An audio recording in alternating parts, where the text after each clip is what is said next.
Hello, everybody. I'm Katie, and I'm here interviewing founders, kind of drawing out what makes them an expert that AI can't replace. And today I've got Tania Fox with me. Tania is an advisor for people called multipotentialites, this kind of term that we'll talk about, which I really resonate with. And so she advises people who have all different kinds of interests and skills and talents to make their way in a world that tends to favor single skilled people. Um, yeah. And so I think the place to start is you want to kind of introduce yourself and your business. And yeah, we'll go from there. Okay. Well, hi, I'm Tanya. Yeah. Um, I am an advisor for people who are starting their own businesses, and I specialize in people who have multiple skill sets, people who refer to themselves as multipotentialites, Renaissance people, multi-passionate people.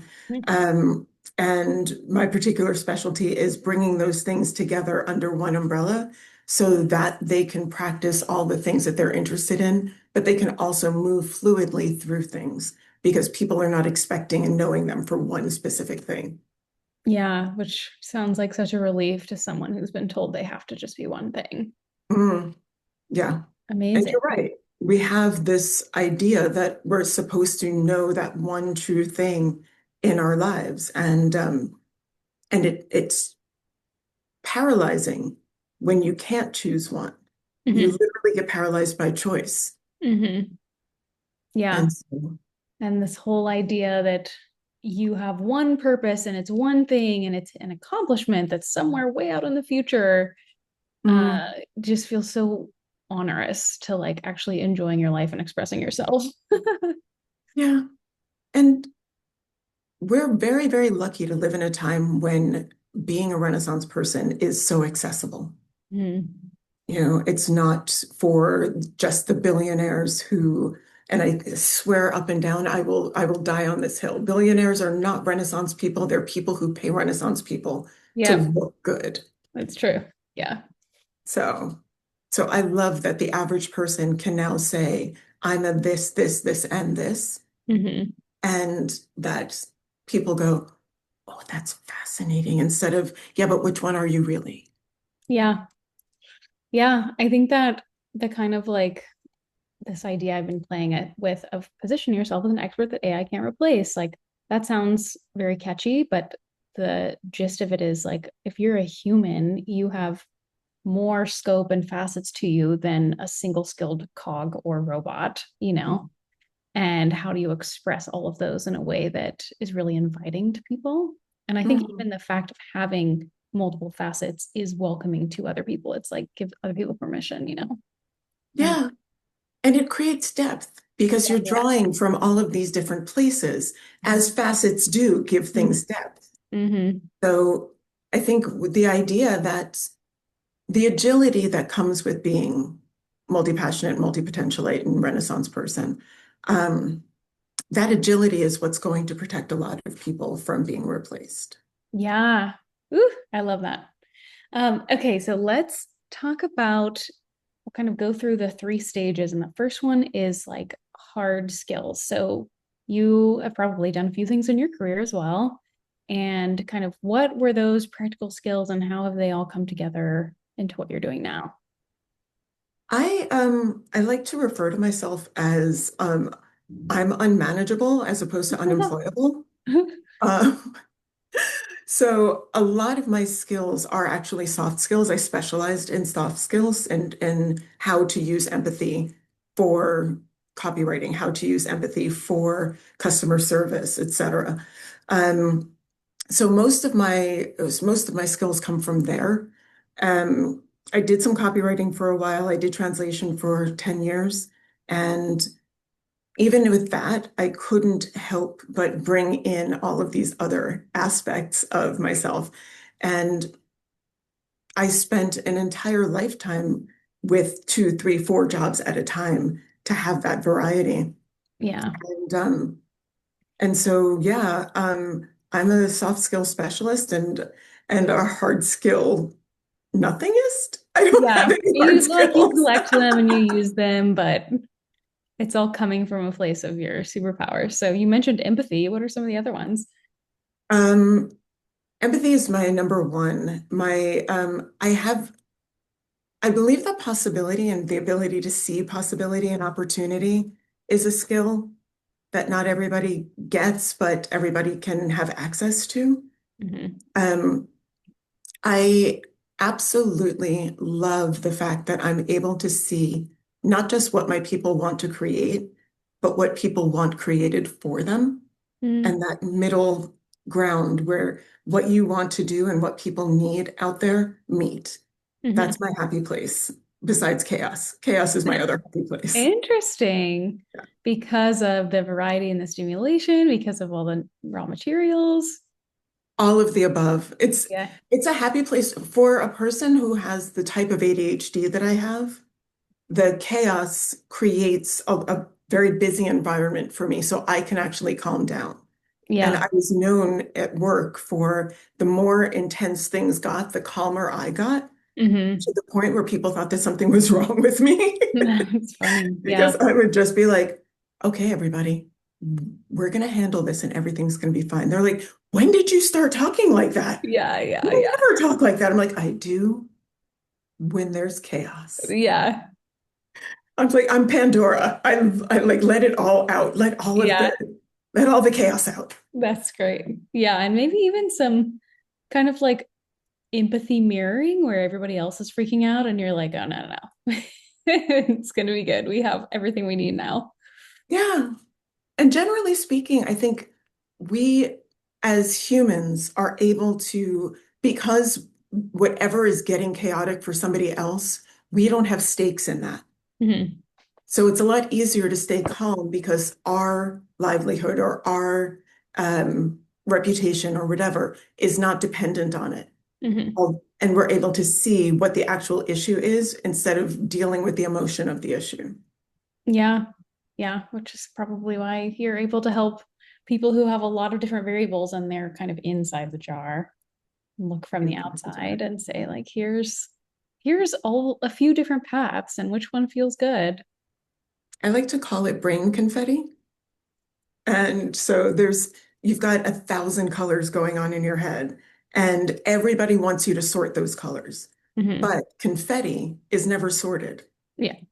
It is the combination of all those colors Yeah. by definition. So that's what I love that my people have. They've got brain confetti and it's supposed to go together Hmm. and it's fun and you get to celebrate it. I mean, confetti is celebration. Exactly. Yeah. Exactly. Yeah. That's cool. Okay, then so your kind of superpowers, this middle category became your hard skills, which I can really relate to. You kind of like, yeah, I can learn how to do these things, but it's really coming from a place of all the care. And Yeah. then what are specifically with these multipotentialite type people and helping them see a vision and see possibilities and then actualize it? What are the driving beliefs that have you do that every day? I think we talked about last time we spoke about you can kind of like only do things that you really believe in. Mm, I mean, I'm definitely that way. And there's a lot of people that have really only single skills that can kind of like, no, I have to believe in it. I just need something to do. mhm. But with, is it something unique to multi-potentialite people or that question? And then what are those driving beliefs behind what you bring to the world? I think one of the things that multipotentialates suffer with is that why can't you pick one thing voice in the back of their heads. So a lot of them are not able to identify as those kinds of things because they've spent so much time focused on one thing, Mm, especially people who got major degrees in that one thing. yep, yep, yep. So they've known since they were a kid, they wanted to be a doctor. They did all the things to be a doctor. Now they're a doctor and they're like, is this it? Mm-hmm. And the answer is always no. What else did you want to do? When you were a kid and somebody asked you what you wanted to do, you would always say like, I'm a dancer, I'm an astronaut, and I'm a basket weaver. Like Yeah, there were yeah, always yeah, like yeah. all of these things, and people would be, well, but what are you really? Like, what's the one thing? And you'd be like, why can't I have them all? Right. And that's the possibility that I want to instill in my people, that you can have it all. There is a way to be a doctor, a dancer, and a basket weaver. Hmm. And there's a way for you to actually weave those three things together. You could be an art therapist, or, there's just a bunch of different ways that you can weave things together. When people come to me, they generally come to me with a single idea. Hmm. What they really want is permission to do all the things that they actually want to do. Yeah. And that's a lot of my job, is just saying, why not? Hmm. So I was thinking I might blah, blah, blah, but I know I have to niche. But why? Yeah. Yeah. What if those, I mean, respecting the privacy of your clients, but like some of those stories of they ended up building this whole new thing or several new things at once, like what does that end up looking like? I had one person who was, in fact, a dancer and a tarot card reader, and also she did like meditation and things. Hmm. And she wanted to be able to do all of those things. And so what we did is we came up with a way for her to have a program that involved dancing because of the moon phases Hmm. and drawing tarot before you dance and all of that stuff. So there was a way that people moved through her ecosystem, as opposed to having to make stops on the Right. ecosystem. Yeah. So it was a more coherent way of finding her way through all the things that she enjoyed, so that they could find their way through the way that she wanted to guide them. Hmm. The photographer who ended up winning the awards, I love that story, because he got to be a filmmaker, a photographer, a humanitarian, and also a writer. Hmm. And he got to do all of those things that were in him, but he thought that he was just the camera guy. Hmm. And to be able to see how these things blend together and how they bloom when they do come together is so much fun. Yeah. It's so much fun. Yeah. I mean, seeing people light up and see a whole new vision for themselves. It's so Yeah. moving. And And to then, be able to feel like you're contributing something, whether you're contributing it to one person or you're contributing it to a group of people. Like this guy happened to be contributing to a group of, indigenous Afghanistan, excuse me, indigenous people of Afghanistan. So he got to sort of do that and to give people a different vision of what Afghanistan looked like. mhm, Um, and if he hadn't come to me with the photo project, we would never have been able to do that. And it yeah, opened up all of these doors and opened up people's eyes, and they got to see Afghanistan in a different way. And so they started thinking of it differently, and the people differently. yeah, wow. And then you, through all these different clients and their projects, get this like really wide variety of impact and interests and like, let's just invent something that helps the world with all your Yeah. skills. That's And cool. it gives me the variety that my brain craves, Hmm. because I'm not dealing with the same person every day. I'm not dealing with the same ideas every day. Um, every single person comes to me with a different combination, and that's confetti. Yeah, yeah. It sounds satisfying. It also sounds like there's like a synthesis that you are really natural with. That is one of the words that comes up a Yeah. lot. Yeah. Being able to see, if you think about a funnel effectively, all of these skills are coming into a funnel, Hmm. and I am making sure that they come out in a solid fashion. And that's, yeah, I mean, you have to be able to synthesize things in order to be able to do that, but not so much that you're, what's the word I'm looking for? Not so much that you're sanitizing Hmm. what it is that they actually want to be doing and the things that are going to light them up. I have to be Yeah. really mindful of not injecting. There's a really great quote from this woman, Eileen Kramer. She was a 101-year-old choreographer. Wow. And part of the quote said, and don't be hindered by reality. And I love that Hmm. because we create our own reality, don't we? And certainly there's a reality that's a shared reality, but there's also the reality that we can create. And when you see possibility and you see opportunity, that's another reality that you get to step into. Hmm. And if you believe that you can do these things, that's another reality that you get to step into. Yeah. Yeah. I remember we were talking about this book that I loved, Mastery by Robert Greene, and he was kind of talking Mhm. about like a lot of the people who have invented new ways of doing things or new technologies or new methods were the type of people that had multiple different careers and skill sets and then used them laterally to make this new thing, like a whole completely new conception of what could be possible. Yeah, And it's those people and that type of thinking that like forwards evolution for humanity. absolutely. And having access, you know, one of the things that I love to tell people about is that, Da Vinci was not wealthy and he was not special. He just happened to be a person who had really good sponsors. And the things that he was able to do, anybody could do if they had access to that kind of an education. He learned how to be an architect. He learned how to paint. He learned how to sculpt, right? We can do that now.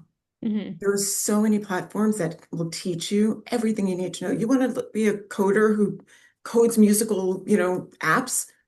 You can actually go to edX and go learn to do that, and you can do it for free. Yeah. You I was know, just talking to a guy who he's really handy with AI and technically, but he's also a musician and he also really cares about consciousness and like the map of consciousness. And so he made this album. And I'm gonna have to tag him when I post this video, but he made this album that's like a song for each of the frequencies as you go up the emotional list in the map of consciousness.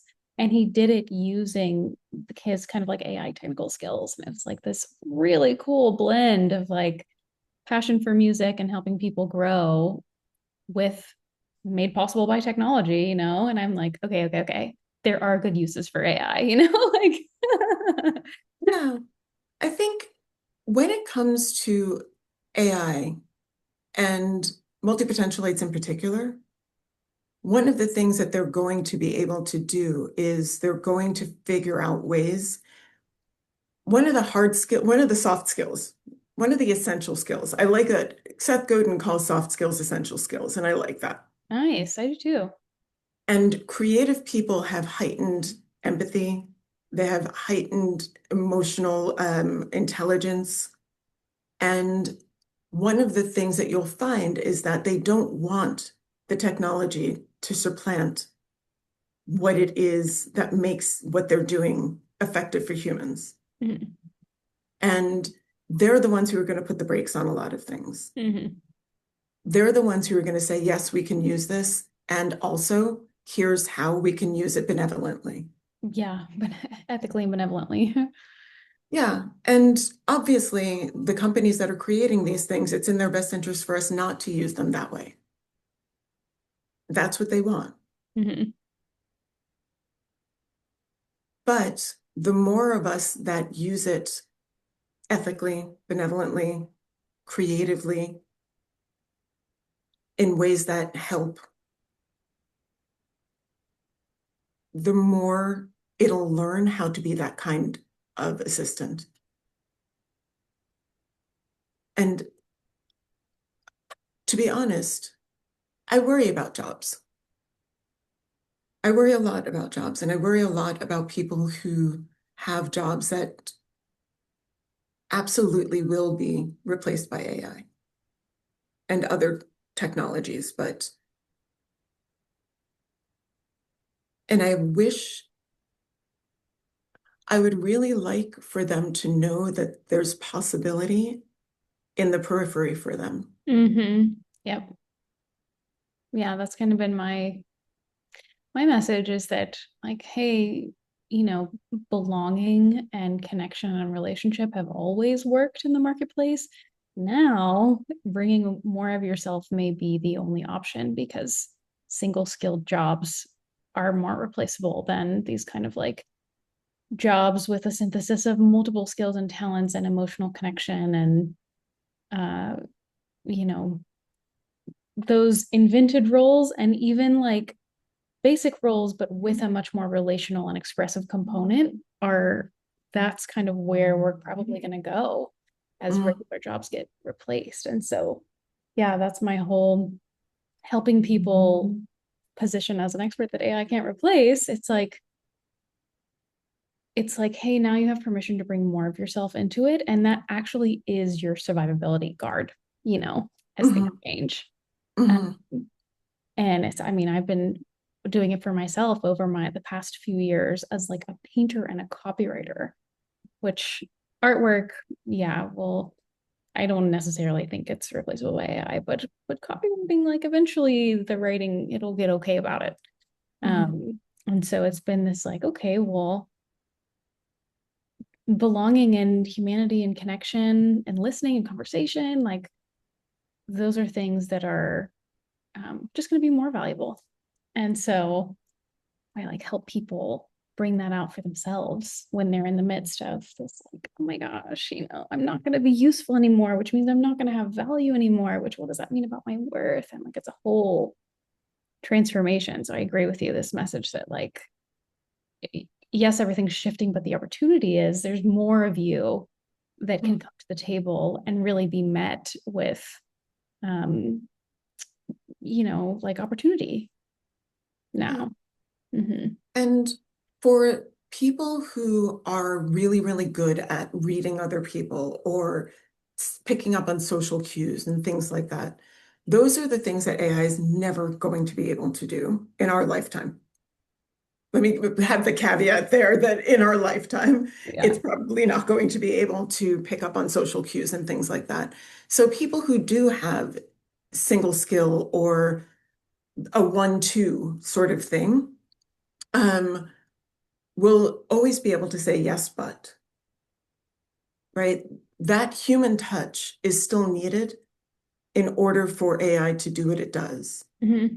So I remember when I was a translator and Google Translate came out, and I was like, this is the end of my career because there were people in countries that could afford to work for, you know, $5 a contract that I could not do. Mm-hmm. And they were just running it through Google Translate, and you could tell because it wasn't well done, and they didn't speak the language needing that they needed to do it um, ethically. Mm-hmm. Um, but I knew that that was the end of my career, and I knew that I needed to pivot. And the ability to pivot, I cannot stress enough how much leaning into all the things that you're interested in makes you agile. It makes the pivoting so much easier. And it makes it more pleasant Yeah. Yep. to be able to say, my career is coming to an end in the next less than 5 years. While I have a paycheck coming in, or while I have money coming in, Mm-hmm. what else would I like to do so that I can do it now and not have to depend on it to feed me? Right. I think it's really important that people don't make their passions feed them in the beginning Mm-hmm. I because agree. it's the quickest way to starve your passion Yeah. is to make it feed you. Yeah. But when Yeah. you can feed it, it will do wonders for you. Mm-hmm. And let it build slowly and see how people interact with it. Mhm. We were talking about how I'm a painter and I like do these art events, and I had kind of thought like, is art and events going to be the more resilient thing if copy goes away? These are my paintings, they're kind of blurry, but um and the more I built it, all of it is very locally based and community based. And Mhm. there's something kind of contrary about scaling and community. They don't mesh very well. And so what I came to was like, my kind of like writing and communication abilities, there are so many ways that I can still use them. And like I'm still interested in working in business and working with founders. Like I don't have to give that up, Mhm. and still let this kind of like art stuff be the sandbox for what are people craving right now that technology and commodification won't satisfy. And like it'll grow, I'm sure. And there's something about letting a community that's based around self-expression grow kind of at its own pace. Mhm. Um, and there's something satisfying to my multiple diverse interests about having like a slow burn passion thing Mhm. and like a business scaly offer thing at the same time, and like talking to two different audiences. And the big light bulb for me in the past year was like, I have all these interests and expressions of them, but my kind of one driving belief is about self-expression. And it's like, can you fully express yourself and enjoy, relax into that journey and do it really just for you personally when you're not working, and then professionally too, in a way that actually aids building your career. Mhm. Um, and so I feel like maybe 8 or 9 months ago when I was having a big just career thing where I was like, oh my gosh, I can't do just copywriting anymore. The AI, blah, blah, blah. I was kind of freaking out.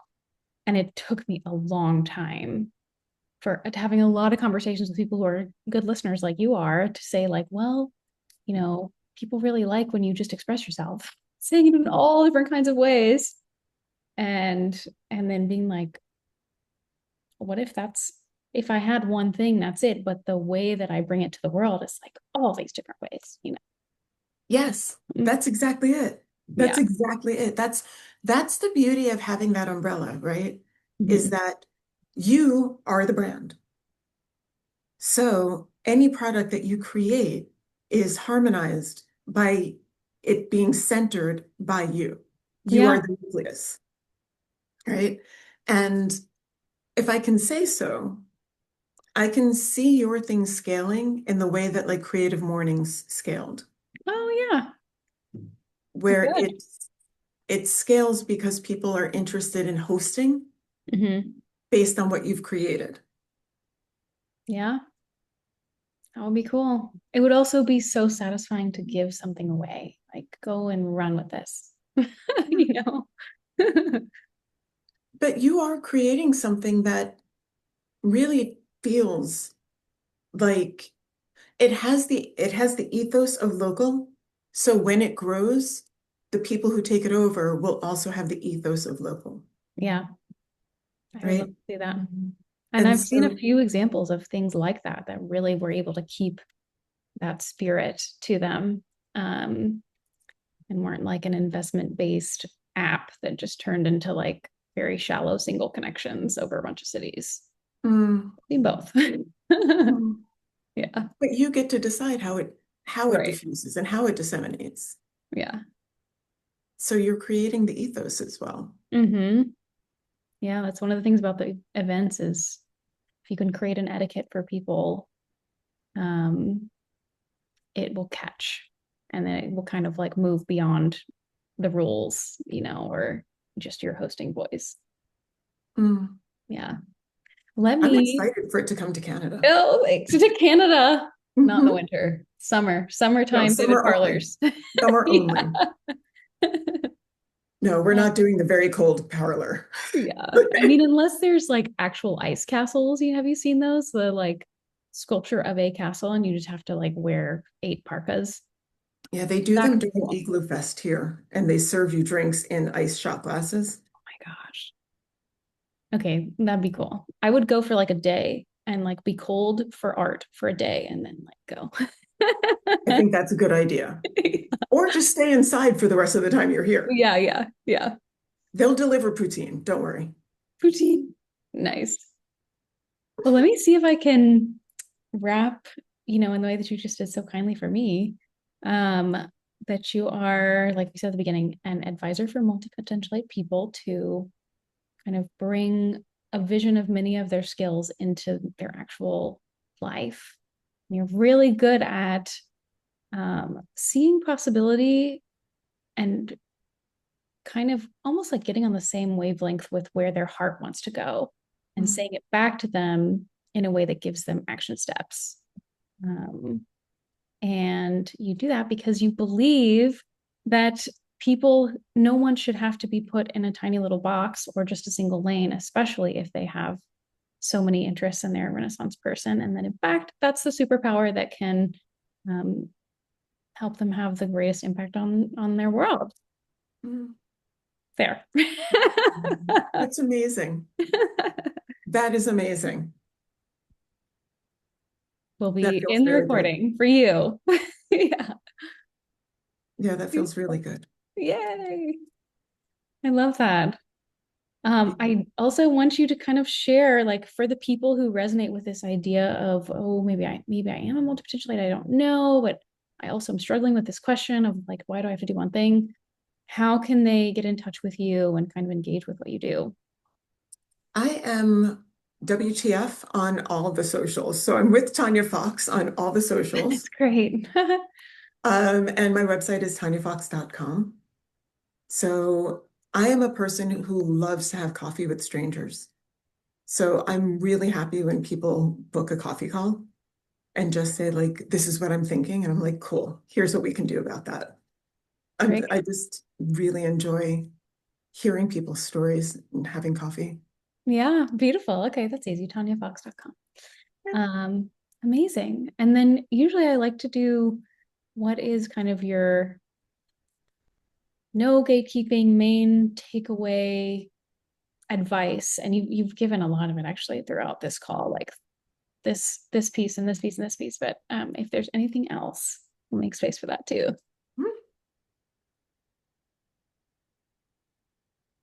People create things backwards. They create what they think they want to create and then try to find an audience for it instead of finding an audience that wants something that you have and Mm-hmm. that you can create something for. Mm-hmm. Mm-hmm.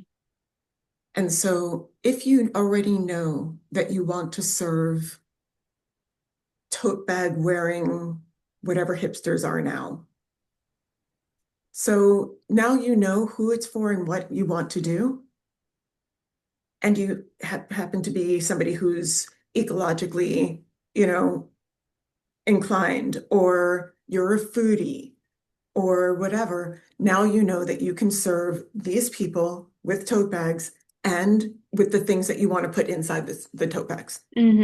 Mm-hmm. Yeah. And I think that knowing knowing what you want and knowing who needs it or is looking for it and doesn't have it yet, I mean, that's just the basis of good business. Yeah. And it's so motivating too. It like helps reveal your unconscious competence when you meet people who are like, man, I really need this thing or have this problem. Um, I've told you about my brother who's like the most multipotentialite person I've ever met. And I keep Mhm. telling him, like, you have to get out with people talking to them because you have so many skills that you don't even like keep top of mind because you just live with all this knowledge. And every time he goes to an event or he meets new people and he's like, my gosh, I could solve like 18 problems for them like in an hour. Mhm. And it's that feedback of like, oh, people do really need this thing that I can do. um, and even if it takes a lot, it took me a lot of research over the past year being like, what are people really hungering for right now? Mhm. Um, it's really inspiring. It's not just like, okay, great, now I have this alignment of like product and market fit. It's like it pulls out of you, my gosh, there's a need that I can fill in my own way. So Mhm. it's worth the research to find those audiences. If you have the time, you can create that audience because a lot of times people don't know what Right. they want because they don't know they can have it, Yeah. Mm-hmm. right? And I was one of those kids that people would call in the middle of the night, much to my mother's chagrin, like, what do I do? Who do you know? all of that stuff. Did I tell you the story of the basketball and the rapper? No. So this is actually how this all started. Oh my gosh. When I was 16, I had these friends in high school who one wanted to be a basketball player and the other wanted to be a rapper. And they were both very talented. And also, the odds of becoming a professional in those careers, very small. Hmm. So I knew that at some point they were going to need other skills. Hmm. So the rapper will need studio skills. Whether he becomes famous or not, he's going to need those studio skills. The basketball player is not going to be able to play basketball for his whole life. What is the next step for a lot of professionals? It's being a commentator. So I went to the guidance counselor. We had Wednesdays off where we had to volunteer our time, and certain kids could get internships as a volunteer. And so I went to the guidance counselor and I was like, who do we know at ESPN that can get Curly this this internship? Because getting him close to the basketball players will give him another opportunity to see what else is possible for him Hmm. besides just being the player. Hmm. And Julian got an internship at a studio where he learned how to run the board. And so again, he had the opportunity to actually record some of his own stuff. He made a mixtape. That's amazing. And and neither one of them had ever thought, what else can I do? Right. Yeah, or how can I? And so Sorry. at that point, I was like, oh my gosh, I'm actually really good at seeing the periphery.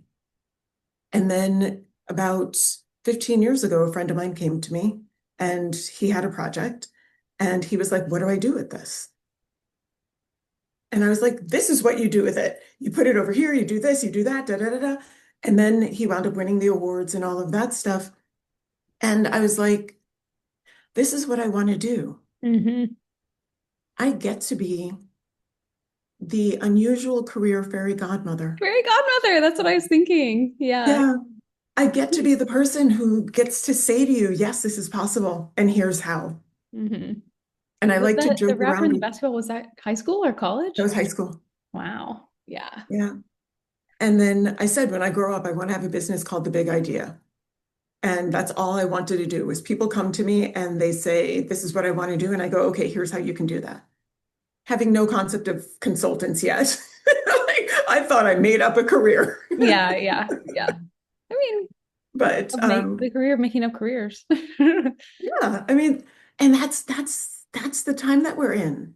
You get to say to people, this is what I do, Mhm. instead of following the exact letters of what they want in the ad. And I Yeah. wanted to say this, that when I was doing career coaching, that was one of the things that I would have them do is put in your cover letter what you're capable of doing for them. Don't just respond to the things that are in the ads Yeah. because people don't know what they actually need Hmm. until you tell them what they can have.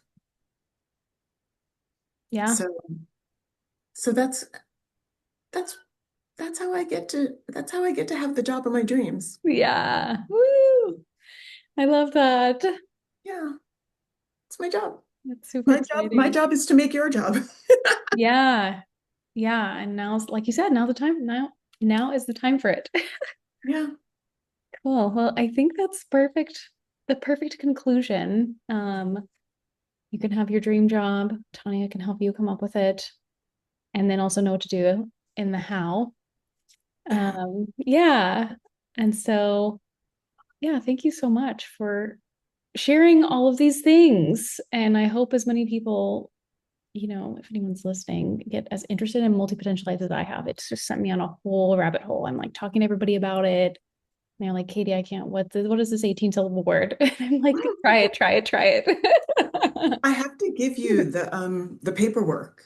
There was a Oh, guy who yeah. wrote a paper. I think I told you this, the guy who wrote the paper in the 50s and the Hmm. 70s about multipotentialism. Yeah. And they've known this for 50 years that we existed, right? So there are foundations for our existence. We're not, there's nothing wrong with Yeah. how we are. Yeah. Yeah. And I found in my research, there's a few other books. There's one called Range. There's Mhm. it's like how to do everything or something, how to be everything, something like that. There's a bunch of books. Yeah, David Epstein. Okay, yeah. Yeah, and obviously there's Emily Wapnick, the person who coined the phrase multipotentialite for this generation. Um, their TED Talk is one of the most watched TED Talks in history. Cool. Yeah, What if maybe you I'll don't link have that just one. one true calling? Cool. So yeah, I can get you that information. You can offer it to your people if you'd like. Yeah. Yeah, I mean, I'm talking about it enough. I should. Cool. Well, let's wrap there and thank you so much. Thank you. I could go on and on. Yeah, and so I hope that follow up with Tanya on social media. WTF, that's so funny. And take the time to explore and express and see what's possible with all of your different skills and passions. Yeah, do Okay. that. And then call me and have coffee. Perfect. Perfect. Okay. That's Thank it for you. this combo, and we'll see you in the next one. Thank you. Yeah.